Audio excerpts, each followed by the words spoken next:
ఇయాల అసెంబ్లీలా అస్సలు సిస్సలు చర్చలు నడిచినాయి. ప్రతిపక్షాలు లడాయి పెట్టి సర్కార్ను ఇరుక్కున పెడదామని అన్ని దిక్కులా చుట్టుముట్టిండ్రు. కానీ కేసీఆర్ సార్ అల్లకు ఇస్సామంత ఛాన్స్ కూడా ఇయాలే. సర్కారు మీద బద్నాం మోపేదందుకు ఎన్ని బండలు ఎత్తేసినా మాకు తల్గాయని తెలుగుదేశం లీడర్లను సార్ షెండాడిండు. ఏడు ముచ్చట అన్నే మాట్లాడాలి. ఆడది ఈడదాడ ఎగేసి చెప్తే ఏమవుతుంది? లేని పంచాది లేచి కూర్చోదా?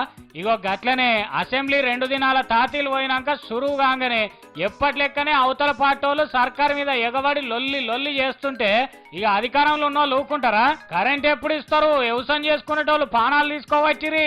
రుణాల పైసలు ఇంకెప్పుడు కడతారో చెప్పాలని అటు కాంగ్రెస్ వాళ్ళు ఇటు టీడీపీ వాళ్ళు నడుమ లక్ష్మణ పార్టీలు ఇరుసుకోవడంగానే కేసీఆర్ సార్ ఊకుంటాడా? ఎట్లా కదిమిచ్చిండో చూడండిగా. సమయమైనా ఉండానండి. సంస్కారం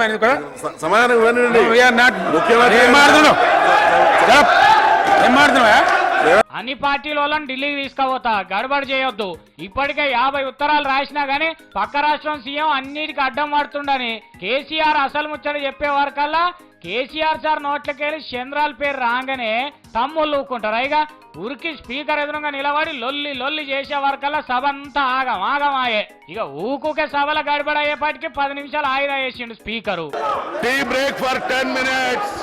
రేవంత్ రెడ్డి సార్ లేచి గప్పట్ల సారు చంద్రాలు ఎట్లా ఎలుగులు వంచిండో చెప్పుకుంటా కేసీఆర్ సార్ అట్లా చేస్తలేడని 53.89 తెలంగాణకు విద్యుత్ వాటా ఇస్తే దాన్ని అబ్జెక్షన్ చెప్పకుండా చంద్రబాబు నాయుడు గారు ఆమోదించి ఈ రోజు తెలంగాణకు విద్యుత్ అధికంగా వచ్చేటట్టు చేసిండు అధ్యక్ష. ఇక రేవంత్ సార్ ముచ్చట ఓడవలేదు. కారు గుర్తు పార్టీలు కోపానికి వచ్చిండ్రు. కేసీఆర్ సార్ అయితే టీడీపోలని చిన్నగార్చుకోలే.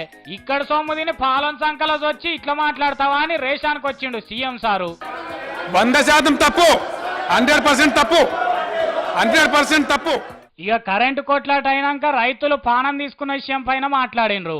సర్కారులతోనే రైతులు జీవిడిచిండ్రని ప్రతిపక్ష పోళ్ళు అంతా మీరు చేసిన పుణ్యమేనని ప్రభుత్వంలో ఉన్నోళ్ళు ఎవరి వాదన వాళ్ళు చేసిండ్రు. గతంలో మేము ₹1,00,000 రూపాయలు ఇచ్చిన అధ్యక్ష, మారిన పరిస్థితులలో కనీసం 5 లక్షల రూపాయలు చేయాలి అధ్యక్ష అంటున్నాం. అధ్యక్ష మేము వచ్చి 5 నెలలు అధ్యక్ష, 5 నెలల వరకు మీరే ఉన్నారు కదా, అప్పుడు ఎందుకు వచ్చలేదు? మరి 1,50,000 5 లక్షలు ఎందుకు వచ్చలేదు? నేను ఒకటే ₹1,00,000 లోన్ మాఫీ చేసిందని అంటున్నారు. మీరు మాఫీ చేసిన దానికంటే ఎక్కువ నష్టపోయారు. దేశ చరిత్రలో రైతాంగానికి 17,000 కోట్ల రూపాయలు మాఫీ చేసిన ఘనత తెలంగాణ ప్రభుత్వానికి కాదా?